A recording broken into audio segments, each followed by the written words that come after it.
E aí, meus queridos, tudo tranquilo? Saudades de vocês, exceto da comedora de pastel e da rainha da paçoca. Estão cumprindo rigorosamente o que determina a OMS, ou seja, isolamento social. E não se esqueçam, mais uma recomendação, mantenham as cabecinhas funcionando. Pensando nisso, eu, esse querido professor que vos fala, resolvi trazer ou elaborar um videozinho sobre um conteúdo que nós já vimos em sala: iluminismo e liberalismo. Nós iniciaremos da onde? Vamos primeiro a um contexto histórico. O que acontecia na Europa pré-iluminista? Eles viviam aquilo que nós chamamos atualmente pela história de antigo regime. No antigo regime se destacava o absolutismo monárquico. Como assim, professor? Era um monarca, um rei, que concentrava nas mãos dele o poder executivo, ou seja, ele comandava o governo, o poder legislativo, ou seja, ele elaborava as leis do Estado, e o poder judiciário, que é o fiscalizador e o punitivo, digamos assim. Baseado nessa premissa, eles criaram a ideia do direito divino. O que é o direito divino? Eu sou o que sou porque Deus quis. Portanto, se eu sou rei, Deus quis. Se ele é nobre, Deus quis. E você se contenta em ter o que você tem. Mesmo sendo servo, mesmo sofrendo, você é o que Deus quis. Isso era uma forma de controle social fantástico, porque evitava rebeliões, evitava o levantamento das massas. Entretanto, surge uma nova classe social nesse período, e essa nova classe social começa sim a questionar aquela ideia anterior, essa ideia absolutista. Essa nova classe social nós a chamamos de burguesia. A burguesia, ela começa a questionar e ela diz o seguinte: a razão sim é a única que pode mudar tudo.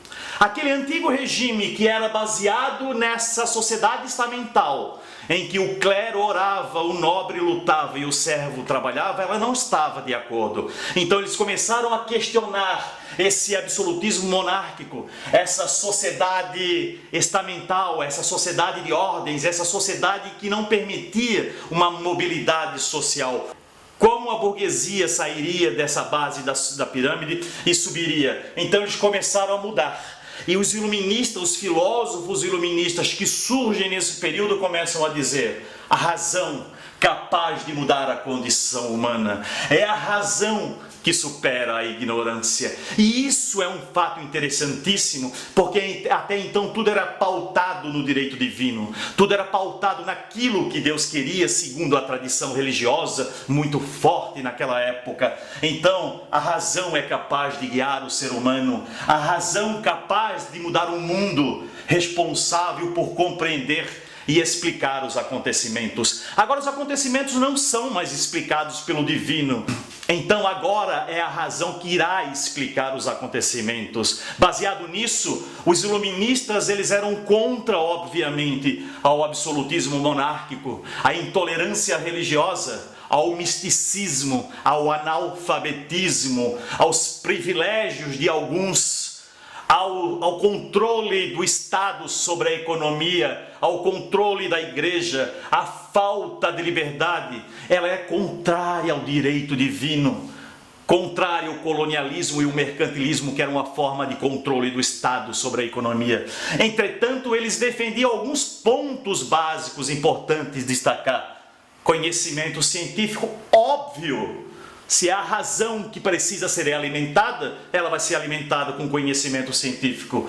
Valorização da razão, a razão como guia humano. Ou você toma as suas decisões baseado na sua razão. A felicidade, olha só que interessante a felicidade, porque antes não. Antes você tinha que se conformar da forma como você era. Agora você tem a necessidade de buscar e ser feliz. A diferença social é causada pelo próprio homem, pela sua ganância. E aí ela defende a liberdade de pensamento, a liberdade política, a liberdade econômica e a liberdade social. Dessa forma, nós trazemos para vocês alguns filósofos iluministas e as suas defesas. Vamos a eles? Bora lá! O primeiro, Jean-Jacques Rousseau.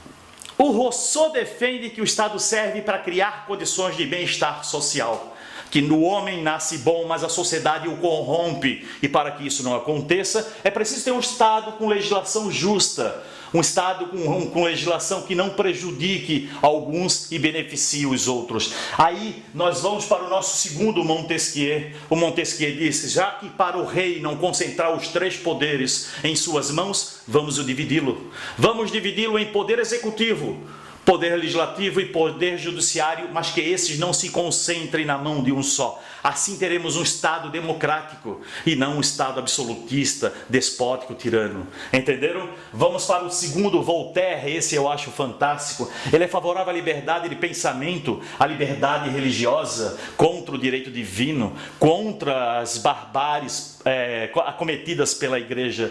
E ele, como é favorável à liberdade de pensamento, de expressão, ele tem uma frase dele que é fantástica, que diz assim: eu posso não concordar com nenhuma das palavras que você diz, mas defenderei até a morte o direito de você dizê-las. Isso é fantástico, isso é uma ideia muito importante de liberdade.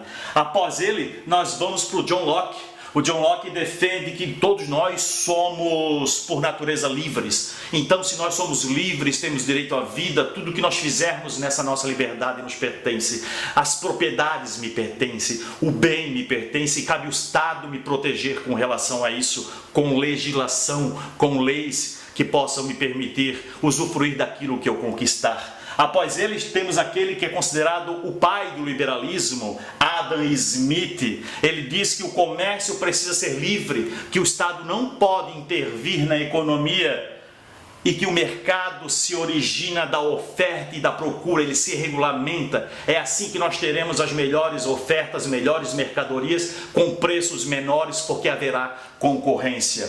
Após ele, vamos subir um pouquinho para o René Descartes, o nosso racionalista. O René Descartes, ele defende a razão, ele defende a dúvida metódica. Ele diz, cogito ergo sum, a única coisa que eu tenho certeza é que eu estou a pensar. Então ele diz que nós não podemos aceitar as coisas como prontas, as coisas como são impostas. Ele diz que nós temos que pensar, duvidar, refletir sempre de tudo e de todos. Como o iluminismo era baseado nessa ideia de conhecimento, de razão, ou seja, o conhecimento alimenta a razão, surge naquele período a enciclopédia, que nada mais é do que um livro com coletâneas de várias informações. Hoje nós temos as eletrônicas, o Wikipédia e outras similares. Naquela época, então, são os dois filósofos que a cria, que é o Diderot e o D'Alembert. Uma outra característica do iluminismo é a ideia do liberalismo. O liberalismo, na sua concepção, nós podemos dividi-lo em três formas: o liberalismo econômico, o liberalismo político e o liberalismo social. O liberalismo econômico é o Estado não intervindo na economia, deixa o Estado fora da economia. A lei de oferta e da procura e o direito à propriedade.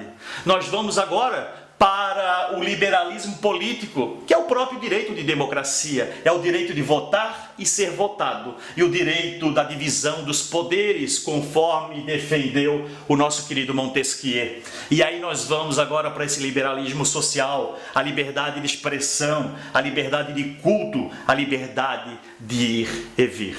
Feito isso, é importante destacar uma coisa. Lembra que eu falei inicialmente que o iluminismo era contrário ao absolutismo monárquico? Certo? Pois então, alguns absolutistas, alguns monarcas se apropriaram da ideia iluminista e implantaram dentro dos seus reinos, mas com versões um pouco diferentes. A eles nós chamamos de déspotas esclarecidos. Quem eram os déspotas esclarecidos? Soberanos que adotavam algumas práticas iluministas, que poderia ser na economia, que poderia ser na religião, que poderia ser na própria política. Nós temos em destaque aqui três principais. Nós temos o Marquês de Pombal, que não era o rei, mas era o primeiro-ministro, que adota algumas práticas dentro do reino português e nas suas colônias, dentre elas o Brasil, que era o incentivo ao comércio, a expulsão dos jesuítas no Brasil, que se deu em 1759, e a educação leiga, a educação sem a influência forte da Igreja Católica no período. Nós temos na Rússia a própria Catarina a Grande. O que é que ela faz com ideia iluminista? Incentivou a cultura, melhoramento do ensino e fim de perseguições religiosas. Por fim, nós vamos trazer quem? O Frederico da Prússia. Ele estimula as indústrias, incentiva a educação e aboliu a tortura. Entenderam, meus queridos? Espero que essa aulinha tenha sido de proveito. Não se esqueçam, logo logo tudo isso passará e estaremos juntos. Beijos, abraços.